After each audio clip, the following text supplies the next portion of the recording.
सिया गोयल और केतन अग्रवाल दोनों की सगाई हो चुकी थी और कुछ ही महीने में इन दोनों की शादी होने वाली थी। शादी के पहले ये लोग घूमने का प्लान करते हैं और वो जाते हैं पुणे के एक हिल स्टेशन पे जिसका नाम है लोहागढ़ फोर्ट। और उसके बाद हाइट पर जाने के बाद लड़के का पैर फिसल जाता है और वो खाई में गिर जाता है और उसकी वहीं पर मौत हो जाती है। लोगों को लगा कि एक्सीडेंटल मौत हो चुकी है, लेकिन पुलिस की छानबीन के बाद जो सामने आया वो सच में एक डराने वाला था। खाई में गिरने से उसकी मौत तो जरूर हुई थी, लेकिन खाई में वो गिरा नहीं था, उसको गिराया गया था और गिराने वाला कोई और नहीं, उसकी खुद की मंगेतर सिया गोयल।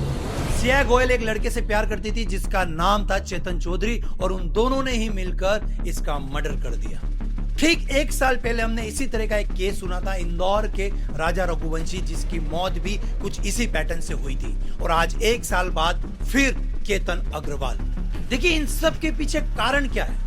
सिया गोयल चाहती तो वो उनके पेरेंट्स को बता सकती थी कि मैं इस लड़के से शादी नहीं करना चाहती हूँ, मैं किसी और से प्यार करती हूँ, मैं उससे शादी करना चाहती हूँ। तो शायद हो सकता है कुछ झगड़ों के बाद ये चीज सॉर्ट हो जाती और आज सब कुछ सही रहता और केतन अग्रवाल जिसकी बेमतलब की मौत हो चुकी है वो बच जाता। हम ये मान लेते हैं कि चलिए सिया ने अपने पेरेंट्स को बताया भी होगा और उन्होंने जोर जबरदस्ती ही की होगी। और यहीं पर मेरा सवाल उठता है कि यही सबसे बड़ा कारण है ऐसी मौतों का।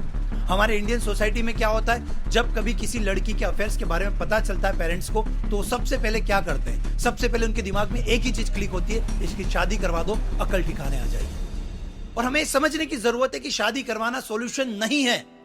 आप पेरेंट्स बन के नहीं, उनके फ्रेंड बनकर बच्चों से बात करिए, उनसे पूछिए क्या आपको इनसे शादी करनी है, नहीं करनी है। अगर पसंद नहीं है तो हम कोई दूसरा लड़का ढूंढ ले या किसी दूसरी लड़की से शादी करवा ले। लेकिन इस तरीके से जोर जबरदस्ती करवाकर ऐसे राजा रघुवंशी, अब केतन अग्रवाल और आने वाले टाइम में हो सकता है कई और केस हमको देखने पड़ सकते हैं।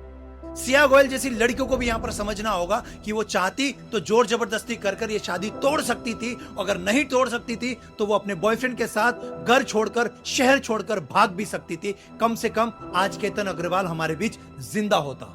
आपको क्या लगता है, कमेंट में जरूर बताना।